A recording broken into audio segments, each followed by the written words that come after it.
Welcome back to Finn vs. History. I'm here with Horatio Gould. Hello. It's part 4 of our epic Aztec series. Where are we? Monte's been captured by Cortez. In a kind of weird way. He's under house arrest. Sort of. He's under house arrest, but he's also sort of still the emperor. People are kind of a bit disgruntled. Yeah, there's in the Spanish accounts, there's just like 200 Spanish people keeping the emperor captive in a city with thousands of people. Montezuma seems like a strange, even if he is not as subservient as he's painted to be. He's still like, yeah, no, I'm fine. It's your girlfriend's best friend's boyfriend. You know, just an odd bloke. You don't want to it's just weird. I don't want to hang out with him. Yeah, I wouldn't choose him to be my mate. Actually, do you know what? Now I am thinking of my he's like Montezuma. Yeah, God, do you know what I mean? It's like, it's hard to explain, but it's just a bit odd. What? Sat next to him at a wedding. Oh. Wait, what do you do again? It's boring and strange. Yeah. It's strange, but it's not exciting. Yeah. Ugh. Yeah. So can we not hang out with him anymore? Montezuma's now under house arrest. I imagine it's like that bit from, that meme of Pablo Escobar and Narcos. When he's very much so. Standing around, looking at the pool. He's in his Seemingly. He's in his own city. Yeah, I mean they sneak messages to him, so he's managing to communicate a little bit with his people, but still just not enough. I don't know. But then we just really don't know how much of this is true or not. Apparently he played Bull, or an Aztec version of Bull, which is probably with sort of kids' heads or something. Is Bull bowls? Yes. What's Bull? French. Is that what they say? Right. Pétanque. Tiddlywinks. Tiddlywinks. What's Tiddlywinks? Tiddlywinks are who he's feeding to the Down syndrome. Sorry, of course. He's fiddling Tiddlywinks, which is a fat kid's dick that you've sacrificed, which is it's food for the Down syndrome people that he keeps in a zoo. Do you think you'll become a bowls man when you grow older? I'm already a bowls man. I love a bit of pétanque. What's pétanque? Pétanque's different, right? Pétanque's when you chuck up and... What? Hello? Pétanque is it's French. Right. It's all French. But can you see yourself... Yeah, retiring into a bowls club. Retiring into a bowls club. Yeah. Or getting into bowls. Yeah. I mean, whenever I go on holiday to France, where there's always there's normally a boule court. I like the public ones where you can just sort of just play random people. Mm-hmm. But then, the bowls clubs are kind of different. I want a game. Let's do it. Me and you. Let's hash this out. Yeah. So he plays Aztec bowls. The phrase pétanque murder can be interpreted in a couple of ways. In one instance, an escaped circus elephant accidentally killed a man playing pétanque. In another, a woman was killed in a brutal murder in a small French village, and the setting of the crime near the location was... Right. Were you Googling to see if anyone ever died playing pétanque? I was trying to find if anyone had been born playing pétanque, but actually there's only the murders by an elephant and a man. So the kill-to-death ratio of pétanque is... 2-0. Right, okay.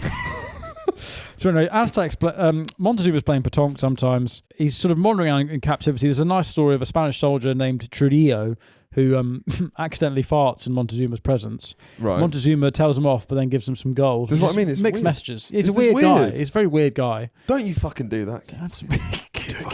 Keep fucking. Ugh, it's fucking disgusting. Yeah, he's a man who's deeply ashamed of his own sexual impulses. Going, don't fucking fuck me. Keep fucking. Yeah, it's like a guy who's subscribed to like a pay pig sort of. Pay pig. That's what he is. Yeah. He's a pay pig. Yeah, call me a fucking horrible little virgin slut. Don't sacrifice that fat boy. Keep fucking sacrificing that fat boy. God, open the door. So Trujillo does it again, hoping for more gold, and then Montezuma reports him, going, "You're fucking terrified." Who the fuck are you? And takes him off guard duty. But then, odd. But then he's like, "Fucking come down to my house later and fart in my head." But Charlie was earlier. Stupid Charlie was amazed by kind of the first time in this podcast I've seen him be amazed by history in a way. We're talking about a man's fart from hundreds of years ago. It's amazing that the fart that reverberates through centuries. The fart that was heard around the world. Charlie's just Googled the most famous fart in history. I'll just say this is part 4 of a series, and so of course we're down to we're down for scraping the barrel. Yeah. While the notion of a quote most famous fart is subjective, it is, and often involves historical anecdotes or comedic performances, here are a few notable events. King Apries revolt, 569 BC. A fart in the Egyptian court is said to have sparked a revolt against King Apries. The Jerusalem incident, 44 AD. Incident. I mean, that is... Yeah. That, if you have a fart that's called something... The Jerusalem incident. Well, a Jerusalem incident, that's the way that you talk about, like... Sorry, that's said to have led to the deaths of 10,000 people. demonstrating the potential for flatulence to escalate into more serious events. Roland the Farter. Now, I'd like to be known. Yeah, no, Roland the Farter. I've heard about Roland the Farter. This is he got. This guy's amazing, Roland the Farter. 12th century British figure was given a manor and land in exchange for performing a jump, a whistle, and a fart for King Henry II's court at Christmas. So he was like aspirational, I guess, working class. Found his way into the court. He was so good at jumping, farting, and whistling that he got into It was like and he got land out of it. So he became landed. Charlie, did you just try and whistle and fart at the same time? Don't squeeze a fart out. Don't squeeze a fart out. Fucking hell. Leave that to Roland the Farter. But he got. I wonder what would have happened if you just pooed yourself by mistake then? What would have happened? We started recording. What would have happened if our producer is just, oh no. What would have happened? Would you have kept me on? You seem to be able to be kept on no matter what you do. Yeah. Anyway, so there is rising tension between Montezuma and the Spanish. Now, eventually Montezuma allows the Spanish and Cortez to build a shrine to Jesus on top of one of the temples. Again, it's just weird that he seems so kind of pliant. Montezuma. Yeah, just kind of, maybe he's suffering from just depression. I guess it's like... Or does he genuinely think that he can't conceive of a way in which the Spanish are on top? And he's like, in the same way that I imagine when he finds someone with Down syndrome, he's like, "Well, you're going in the zoo. Yeah, you can have a shrine to snacks on top of the pyramid. Or whatever you want, lad. What do you want? Some crisps? Is that your special god? Fine. Yeah, go on. Yeah. Or do you think just the rush of stimuli from being met by a whole new race of people, world, is just so confusing and traumatic? Imagine a new race. There's a new race we didn't know about. What, so you'd be the first person to do a racist accent? Yeah. So you're like you're Christopher Columbus of racism, which he was, yeah. He was, yeah. I mean, Christopher Columbus is the Christopher Columbus of racism. Yeah, I mean, he discovered so many things. That's the thing is, people only ever go out on about the new world, and not the new racism. Yeah, that'd be amazing if you could lead that. I guess we could hope for aliens. Yes, that's kind of what you're like. Yeah. I guess that's what I'm hoping for. Yeah. I just love. I mean, it's in the same way we're talking about, getting tired of listening to the same music. You're getting tired of the same old accents. Tiring of the same races. I want some new things to work with. Yeah. A potter needs new clay. New stereotypes. New stereotypes. Yeah, exactly. Yeah. So anyway, the Aztec priests are outraged that Montezuma just lets the Spanish do this. Which is fair enough. And so the priests warn Montezuma that the gods, all their fruity gods, they want the foreigners dead. Yeah. So Montezuma asks the Spanish to leave. And as he does this, he shares the news that he's known for a while. This is weird. That some more Spaniards have arrived at Veracruz and they're looking for them. Or rather, he's seen some Spanish ships on the coast. This is the beginning of the third act of the film, right? Yeah, this is where things really start to speed up. Yeah. Now, this is where our old friend Diego Velázquez from Cuba, so Cortez's old rival, Cortez has been gone rogue. He's been ignoring his orders. So he has sent a fleet of 1,400 men and 90 horses. That's 90 dogs with big cocks. Yeah, far outnumbering Cortez's force. He sent them... But he's absolutely livid because I think he's found out somehow about Cortez's going rogue. Yeah. Well, he already knew, I guess. Yeah. So they're led by a guy called Panfilo de Narvaez. Yeah. So Cortez, what he decides to do is he leaves half his men in the city... And which you should never do, by the way. You should never separate your forces. But it worked, yeah. Well, I mean, yeah. But he takes big... That's what I mean. It's just something we haven't really drawn out enough about is Cortez's character. He's like at every point in the story where he could take a massive gamble, he takes it. So like a lot of the history about it casts Cortez in lots of different lights, right? But some people cast him as a sort of... We're trying to have a discussion about Cortez... And you're literally showing animal porn on the script. What are you, Charlie? Small dog having sex with cow. Sex with a cow. Why is that a metaphor for Cortez and Montezuma? What are you doing? It's not. It's a fact. I was just seeing if any dogs had sex with any horses. Okay. And I think they have.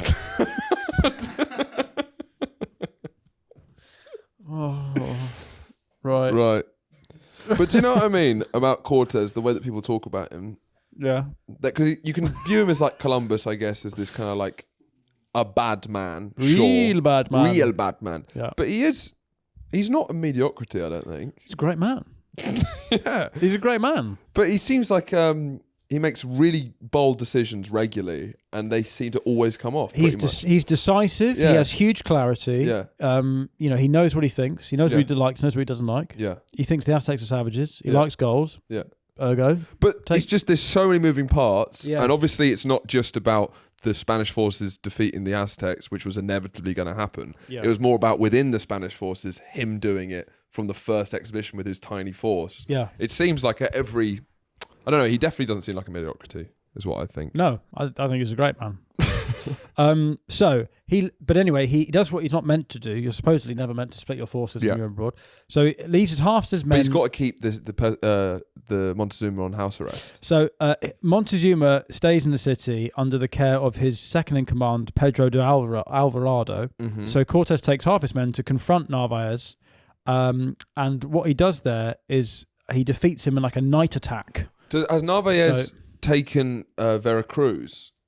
Is that where have they taken one of his forts? No, I don't think. I think they get to Veracruz and they see it. Right. I don't think they take it. So I think they march inland, and Cortez is like, I think, on a mountain and looks over them, and basically they're all sleeping, and then Cortez just goes in and just fucks even though he them has up. way less, because this is literally half of Cortez's forces that have already been halved. Yeah, through so he's death got and maybe disease. a quarter of the numbers that Narvaez does. But Narvaez doesn't hears that Cortez is on his way. Yeah. So he knows he's coming, but doesn't think he's going to make it that quickly. Because Cortez has been here for nearly a year, maybe over a year. Yeah. He understands the terrain. He's got indigenous allies, and this is kind of their first. And also, once you know the route, it feels quicker, doesn't it? Oh yeah, I know these. Yeah. Oh, it's that tree. Yeah. Great. It's like when you're on a city break and you've got to walk back to the hotel like 2-3 days. It feels like the second day you're like, we did this in half the time we did yesterday. Yeah.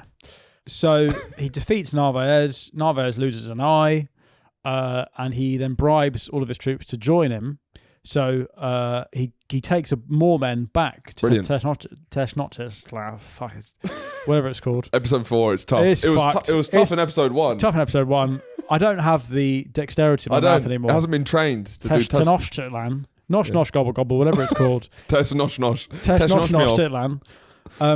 Tenochtitlan. Tenochtitwank. Techno Titlan. Techno Titwank. Yeah. He takes them all back, and this is a very important point. One of Narvaez's men has got smallpox, which is kind of probably the big thing for the Aztec population. You can view it as colonization in many of its forms, but the thing that really obliterates the Aztec culture and all kind of indigenous cultures is smallpox just ravages them. It's a biological weapon that they don't, to be fair, they don't know they've got it. Yeah. And also, I mean, you can't really blame that because that's just inevitable. Yes. Because it's like the Black Death. Yeah. That's Mongols.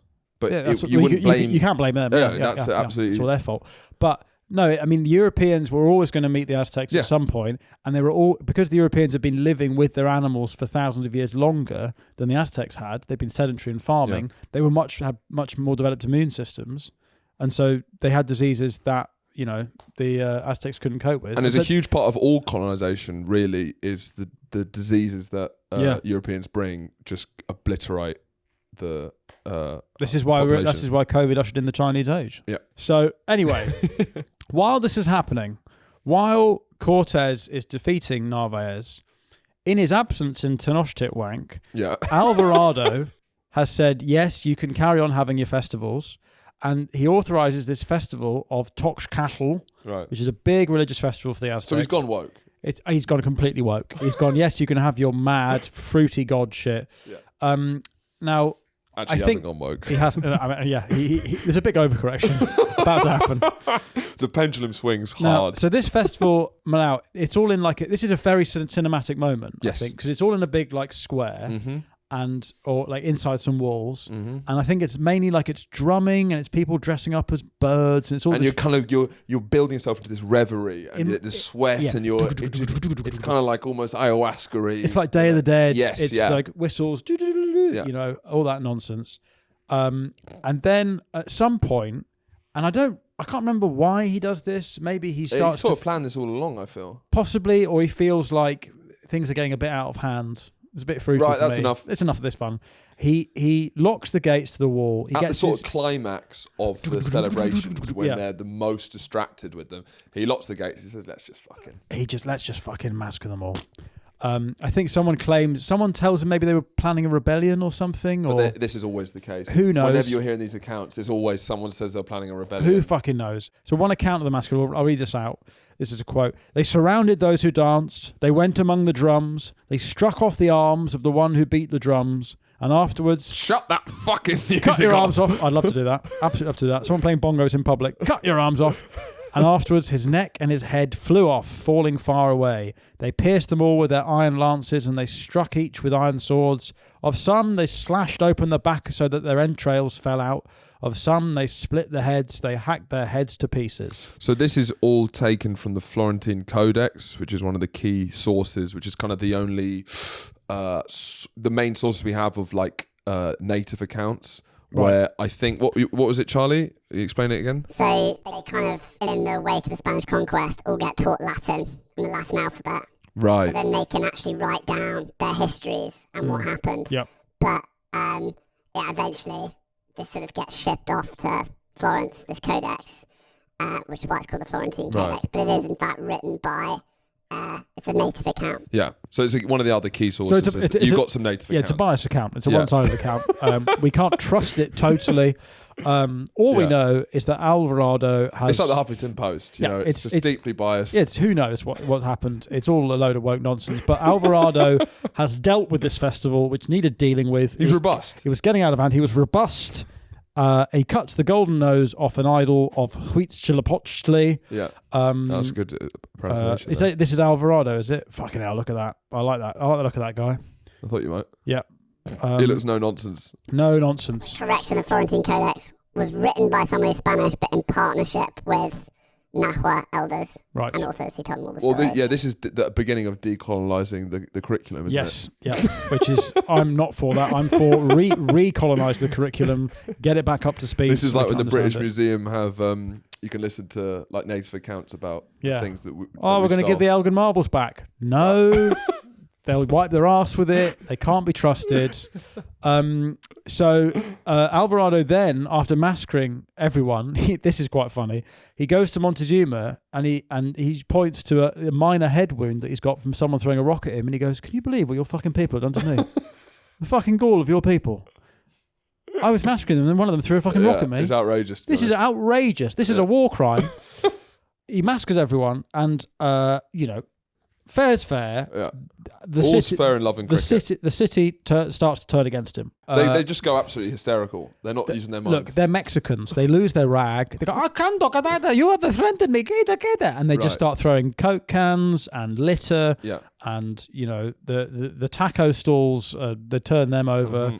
Mm-hmm. They besiege the Spanish in one of the palaces. And they're holding Montezuma as a hostage. Yeah. While they're being besieged in this palace, right, with angry mobs outside. And then Cortez orders Montezuma's brother to open the markets, and he promptly switch sides and is formally elected as the new emperor of the Aztecs. So they put a proxy emperor. Oh, I see, because the Spanish they're already still have... Montezuma's a proxy emperor. Anyway, so basically the whole city rises up in rebellion, and the Aztecs destroy all the causeways around the city to try and trap the Spanish on the island. And they try and explain, if they fill in a form to the local council, this could have been dealt with through proper channels. Yes. Yeah. There's a clear portal that you have to log in, and then you can air your grievances on there. Well, you have a town hall, you have a meeting, and everyone gets their turn. And it's MP surgery. You'll turn up, listen to, see what I can do. Yes. Tell it to my assistant. I've got to deal with the national issues as well, but I'll try and make. You can't just circumnavigate that. They're savages. They don't know what's going on. They're trying to get it all at once. They're greedy fuckers. They're fat on chocolate, and it's like, listen, let's just calm down. But anyway, the Aztec forces are harassing the palace day and night. Yep. The Aztecs are, I like this. The Aztecs have got loads of heads knocking about because they're constantly chopping people's heads off. We didn't mention, actually, they've got these skull racks, these huge racks of sacrifice victim skulls that they've started finding in Mexico City. So interestingly, as a side note, all the excavation of the Aztec ruins it's only really begun since the 70s. Yeah. So a lot of this was all just sort of myth and who fucking knows. And it's just builders finding it when they're... And then there's a fat Mexican builder who's gone, hey, okay, when they're digging underneath Mexico And so now City. they found, in the 90s, they found these skull racks. Fuck me. Yeah. So they think that they were like, I don't know, I can't remember how wide, but fucking massive, like thousands of skulls wide, with like these huge pillars. And it would form like a sort of wall of a temple. Crazy. So they used it as like building material. They used people's skulls as bricks. It would work quite well.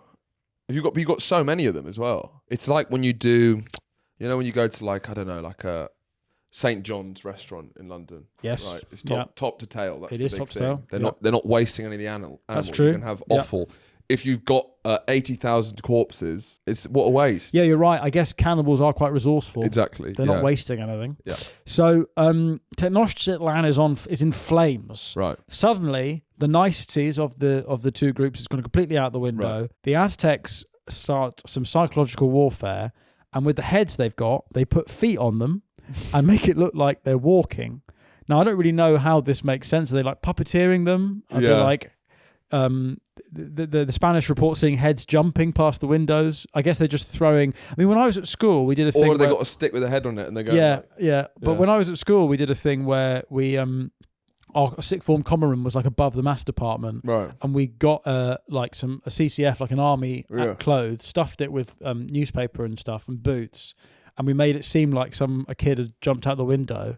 And so we like made it fly down, right? And it crashed. The legs crashed into the window of the maths class, and the maths teacher had a fucking panic attack. Obviously, he's like, "Oh, there's a kid out there!" And he came up, and we all got in trouble. It was good, clean fun. Anyway, the Aztecs take that slightly more, slightly different direction with actual people's heads attached to feet.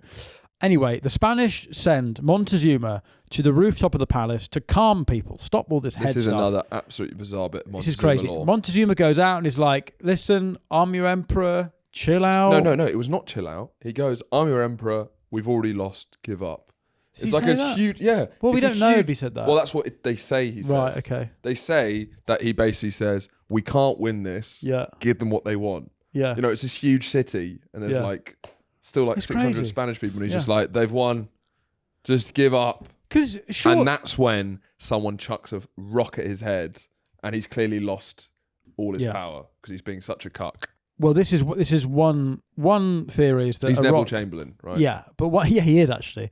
I have a piece of paper in my hand. I have a piece of paper in my hand. Just chucks a rock hey at him. man, I got a piece of paper in my hand, and then someone chucks a rock at him. Yeah, that's one theory. The other theory is that the Spanish just kill him. Yeah. Either way, Montezuma dies in June 1520. Well, they kill him because they don't need him anymore. Yeah, exactly. He's lost any power. Exactly. So the Spanish can't, they can't use Montezuma to control them, then he's a waste. And then his brother gets elected. Then Cuitlac is elected emperor. Oh, right. Sorry. His brother is elected amongst the Aztec people. Yes. And that's when the total war starts between this new emperor and the Spanish. So it's war. It's war. War. The siege of Tenochtitlan. Charlie, we don't need to know what total war is. What's total war rather than like kind of war? See, I think even for the average listener, we don't need to explain that. It's only for our producer we need to explain basic concepts. Total war is just, it's fucking all out. It's all guns blazing. We're off. Land, sea, air. Right. And then a bit is just like, I'm a bit annoyed. I'm a bit cross. There's a cold war. There's such a thing as a bit of war. Total war means, right, fuck it. Here we go. It. Yeah. It's official. I'm coming over. But it's also, it's not like a secretive war, like a shadow war. Cold war. Fine. I've never been in a physical fight, so... No, you have the inquisitive nature of someone who's never been punched. Have you ever been punched? No, of course not. I got punched in the face once, but it's because they thought I have a very lippy friend who looks like me. No, I was kicked by a horse at birth. It's different. You were kicked by a dog with a massive cock. No, a friend, I have a very lippy friend who looks a lot like me, right? And he was just winding this guy up the TikTok all night. dwarf. No, it was Lewis Makepeace, shout out. And the guy just had enough, and he was a bit cross-eyed and glasses wearing, right? Like me, I guess. And he just turned and smacked me in the face. Wow. And then a guy in a blue zip-up, quarter zip, smacked him, and he fell and smacked his head on the guy who'd punched me on the curb, bounced up. The guy in the blue quarter zip, everyone thought the guy was dead. Yeah. The quarter zip guy's like, well, I've just killed someone, I'm fucked. He does up his quarter zip and power walks off. Power walks are strong, yeah. just Right. Let's get off there. I might spend the rest of my life in prison. Right. But he was fine. I think he was so drunk that he just kind of bounced off the. It was pretty. He just cracked his head on the curb and then was just straight back up. I mean, he had quite a thick head. He seemed like quite a Neanderthalic guy. Yeah. So I think his skull was just a bit thicker. Fucking hell. American history Xing yourself. That's pretty impressive. Yeah, pretty amazing. Anyway, so total war. Days of battles as the Spanish try and capture surrounding houses. But again, they're in a palace. They're outnumbered. There's this Mexican mob chucking rocks at them. This goes on for a long time, this battle. This is quite an intense battle. And the Toxcatls are involved. They're in the temple, presumably with them. They're in the palace, and they're doing their best. But at some point, so the 30th of June, 1520, so maybe a week, 10 days after Montezuma's died, Cortez is like, right, we've got to fucking get out of here, and we're going to have to somehow build a bridge to cross the gaps. Yeah. In the lake, because they're blocking the normal causeways. They've destroyed the causeways, and this goes down in infamy really as La Noche Triste, the night of tears, right? The sad night, right? This is where Cortez and the Spanish make their escape. Now, a soldier named Bottolo, Dirty Bottolo, who's a reputed sorcerer. He warns that if they don't leave that night, they'll all die. And he, by the way, is later killed after a mysterious phallic object and a death prophecy are found in his belongings. Right. So he's got an ancient dildo and then he ends up dead? Yeah. I guess. I don't know how mysterious that is. Because everyone's being killed. It's total war. And he just has a dildo. And people are like, what's going on here? How did this man die? Well, maybe the fact that everyone's killing everyone. Maybe that's how he probably died. No, it'll be that ancient dildo he's got, I reckon. Disgusting. So, I don't know if Poirot needs to be called in for... So the Spanish begin their escape across the causeway, but they're spotted. Oh, no! And this is where it's absolute chaos. So bear in mind, there are loads of horses. There's water. The Aztecs don't know what a horse is. They're like, kill the dogs quickly. Cortez gets thrown into the lake. He's dragged out by his fellow soldiers. The bridge they make is fucking useless. Dead bodies are filling the canal. The Aztecs are throwing like rocks. They've got arrows. They walk across spears, the corpses. They make a land bridge with fucking dead bodies. The Spanish loss is estimated anywhere between 150 to over 1,100 men. And sorry, this is what is constantly missing from these stories. They got so many native allies. Yes. So it's easy to view it as just a small Spanish force, but they've got a lot of Tlaxcalans. Yes. About 4,000 of them potentially die. Yeah. But again, that helps them make a bigger bridge to get across the water. Brilliant. So nearly 270 Spaniards were left behind after apparently not being told they were meant to leave the city. So they didn't have like a rendezvous point. What time are we leaving again? Yeah, when should we go? Is there when's the... Yeah, was it like 9 o'clock, 9:30? Is this the sad night? Is this tonight the sad night, or is it tomorrow? When's the night of tears? Is it tonight? I would have been one of these guys for sure. Yeah, what just left behind? What time did they say? Yeah. Where were we meant to be going? Was this like a bus pickup thing? Was there like a checkpoint? So my dad, right, when he was properly, he's sort of semi-retired now, but when he was a teacher, he so he's meant to. He was he ran a film unit at the school, and he used to take kids on like trips to go and make documentaries abroad. Yeah. And there was one. He went to Moldova quite a bit to make films there. And there was one year where this trip to Moldova was going, and he wasn't going to Moldova that year, but he was like, "Well, I'll drive the bus to Heathrow to get the kids to go to." Okay. So there's like 20 kids, right? Sixth formers. And they have to get a flight at like 8 a.m. from Heathrow. So they've got to be there at 6. So from Oxford, they've got to leave at about 4 a.m. Fine. Right. So Dad's like, yeah, I'll see you there at 4 a.m. Completely slept through his alarm. Wakes up at 9 a.m. 20 kids on a bus in the school. Just like, oh yeah, sorry about that. I was meant to. He woke up and then just like went downstairs, made a coffee. Was there something I was meant to be doing today? Oh yeah. Oh, they missed their flight. And all of this so all these kids are up at 4 and they're just milling about waiting for someone to take them to Heathrow. The That's dad's crazy. Out I mean, that's the opposite of the dad stereotype, which is getting them to the airport incredibly early. Yeah, this is that's amazing. Just family size dairy milk. Just like That's amazing. Yeah, just completely fucked it. Forgot. I think someone did take him eventually, but anyway, That's he was completely unbothered by it. Yeah. You know when you're sleeping so late, you're like, oh well, I don't even have time to feel guilty. Well, it's all finished. It's all finished. Exactly, it's all finished. All of that's behind me. Yeah, You all can the start a drama's day gone. and you just can move on. Every day. I'd love that. What, you could sleep past all your problems. Sleep past all your problems. Yeah. You wake up, your kids are dead. Yeah. Oh, great. I couldn't even have saved them. I don't even have to be sad. I can just go on my life. All the grieving would have been It's done. No, because they're already buried. Oh, brilliant. Oh, fine. All right. Brilliant. Okay, cool. Everyone I What love's been buried. Oh, fine. Well, I'll get on with it then. I'll start a new life. I'll just get to the good bit where I start a new life. I wake up, I've been cancelled. Everyone I know is dead and buried. Your career's already finished. Yeah, but It's it was not finished on the years ago. down. Yeah.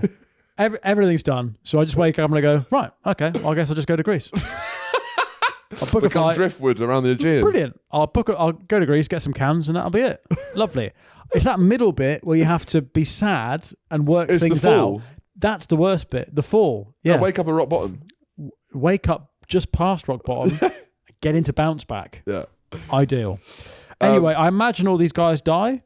Yeah, they all get sacrificed. Right. Yeah. Yes. Yeah. Which So would be they rubbish. and all. Oh, this All is the the key thing. gold. So Cortez has plundered all the time. He's taking gold. That's the main thing. It's the most important thing. Basically, every day he's like, "Can we have some more gold?" And the Aztecs are like, "Yeah," because they've got fucking loads of And it. they don't I really guess. care about gold. They don't really care because it's not. They're like, "Oh yeah." To them, it's just like cheese, I Yeah. guess. It's like, do they have cheese? I don't think they have cheese. The Aztecs. They're eating tortillas. Yeah. They're eating corn. Yeah. The Aztecs didn't have cheese. Yeah. Wow.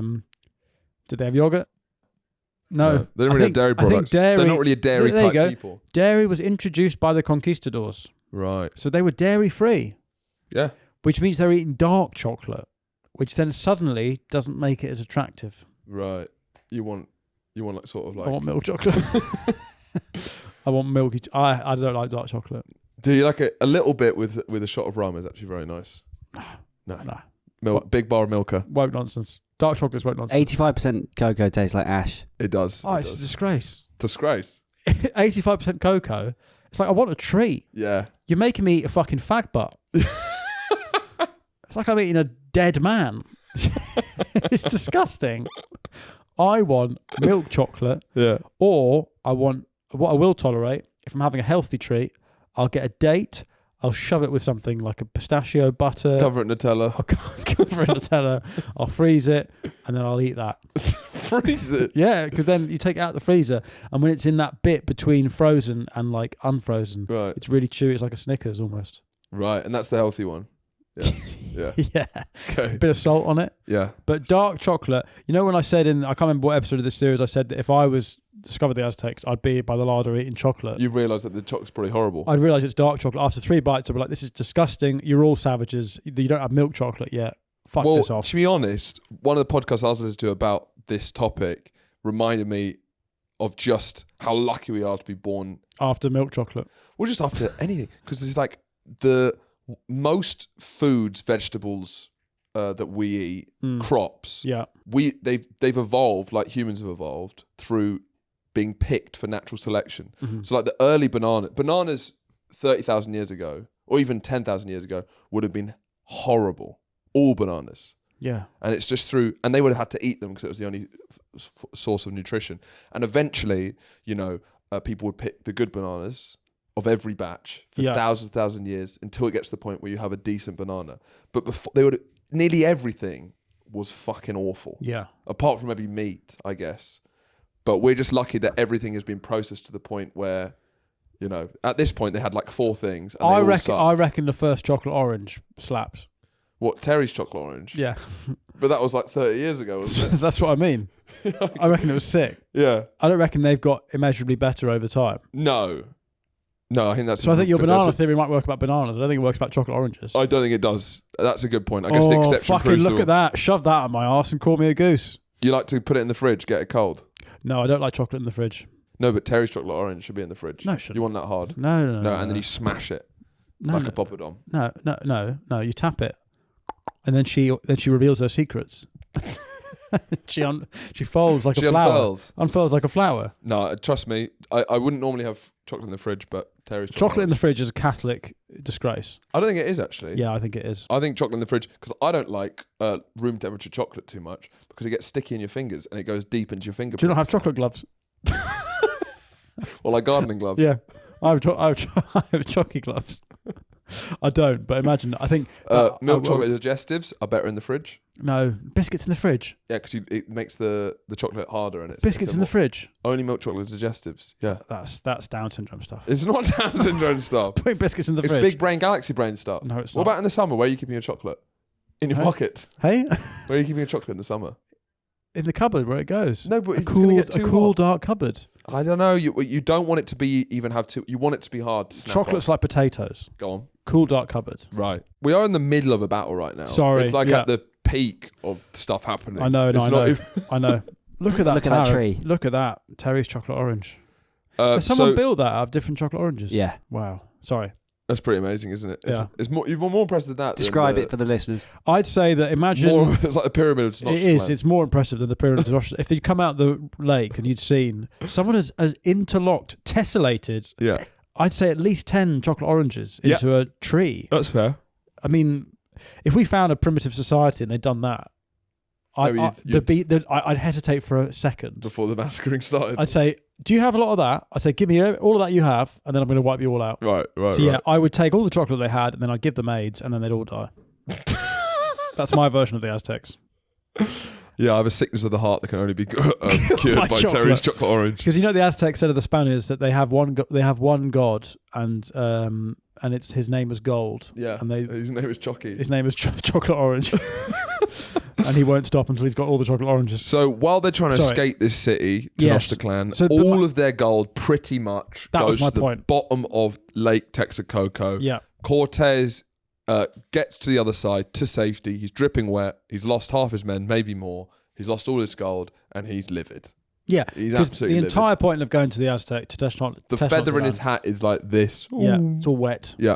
The entire point of going there was to get all the gold, because that was what he was going to say to King Charles V. Is it of Spain? Now, because he broke the law, but if he comes with an insane amount of gold, I'm sure Charles V is going to forgive him. At some point, he does send gold back to King Charles. Is this after Tenochtitlan went fallen or before? He does it whilst he's in Tenochtitlan, and there's a thing called the Royal Fifth, where Charles will get a fifth of all gold. Yes. Yep. And then I'm pretty sure Cortez takes a fifth as well. So, and his men get pretty pissed off about it. So is that Charles V, Charlie? He's got a Habsburg jaw. This is another one of... He's a Habsburg, is he not? At this point, so, Charles V? So does that mean that we had this in the piracy series? Look at that jaw. Fuck me. I mean, that's inbreeding. He'd be in Montezuma Zoo. I'll give it that much.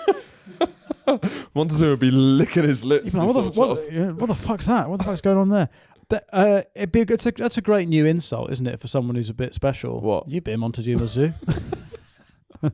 Montezuma would be having a good look at you. He'd love it. He'd love it. So Cortez has been sending gold back to Spain. People in Europe are aware of the riches of the Aztec Empire, and so Cortez needs all this gold to justify his actions in retrospect, because he's been disobeying orders from the start. Mm-hmm. So they retreat back to their allies' city in Toxcatl to recover and kind of regroup and plan another attack. But the Spanish are attacked on retreat by an Aztec army of 20,000 at Otumba, but they managed to win by killing the general... fucking fucknose who Toxcatl. Mateless cattle. Only mateless cattle. Only mateless cow. And the Aztec forces collapse, which I guess just because they killed their general, really. Yeah. That's the thing. Queen Bee. Queen Bee is gone. So, to recap, the Spanish reached Tlaxcala on the 11th of July, 1520. And they begin plotting their revenge. Have you plotted much? Am I a plotter? Yeah. Is there many things you describe as plotting? Because what? No, I suppose plotting. I'm a it's not planning. What's the difference between plotting and planning? Scheme. Well, planning you can plan anything, but plotting there's an evil connotation to it, isn't it? Scheming. You can't plot for good. You can plot a graph. Yeah, but if you're plotting, can you be plotting like you could plot Hitler's downfall? Yeah, but again, that's, to some, that's a crime, isn't it? Right. Yeah. Right. And then scheming is even more Dastardly. nefarious. I'd Dastardly. say my main crimes are spontaneous. Right. It's eating chocolate while I'm taking the bins out. It's manslaughter. It's It's not planned murder. No. It's- It stands up in court. Yeah. I'm getting away with It's it. a crime of passion. It's a crime. All my crimes are passion crimes. Yeah. It's look how many mince pies there are there. Yeah, it's true. It's like, I'm just gonna get around the corner, or I'm gonna do some washing up, but while my family's not looking, I'm eating chocolate over the sink. It's not cold and calculated. No. It's I've got little stashes of chocolate around the house, and it's like, I'm just gonna go and cook dinner. Yeah. It's all passionate chocolate eating. Yeah. Anyway, they get to Tlaxcala, the 11th of July, 1520. Roughly a third of the Spaniards are dead, as were thousands of their native allies, but they're not the Spanish, so they're less important. Mm-hmm. Cortez himself has sustained injuries that are so severe that 2 fingers need to be amputated. That's heinous. Which is a Complete tragedy. Just take a minute to Heartbreaking. reckon with that. Cortez lost 2 fingers. Now, which 2 fingers? Yeah. Depends. Are they one of the pink, one of the stink? Are they gone? Are his stink pinks gone? Because that's a shame. What is a man?